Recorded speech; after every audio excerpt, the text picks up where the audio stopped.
हाँ, पाकिस्तान को बड़ा नुकसान तो साफ तौर पर यही दिख रहा है कि उसका एक F-16 गिरा दिया गया है और JF-17 जो चाइनीज है वो 2 मार गिराए गए हैं। पाकिस्तान का एक पायलट भारत के कब्जे में है।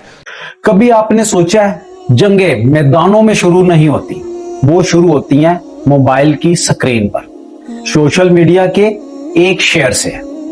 हम एक खबर पढ़ते हैं और बगैर तस्दीक के उसे आगे शेयर कर देते हैं और ये समझते हैं कि बस ये एक शेयर है, मगर हकीकत में हम दुश्मन का काम आसान कर रहे होते हैं। फेक न्यूज ये सिर्फ गलती नहीं है, ये जुर्म है, ये इत्तेमाद को तोड़ती है, ये कौम को बांटती है और दुश्मन की जीत का रास्ता बनाती है। क्या आपने कभी सोचा है आपका एक क्लिक किसी को डरा सकता है, किसी को बदनाम कर सकता है, किसी की जान भी ले सकता है।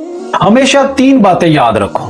नंबर 1, तस्दीक करो कि यह खबर सच है या झूठ।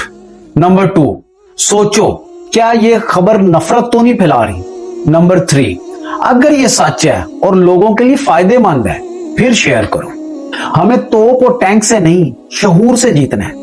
जो सच बोले वही असल सिपाही है, जो फेक न्यूज को रोके वही असल हुबे वतन है। जो झूठ फैलाए, जो कौम को बांटे, इसे माफी नहीं सजा होनी चाहिए, क्योंकि ये झूठ नहीं, ये दुश्मनी है अपनी कौम से।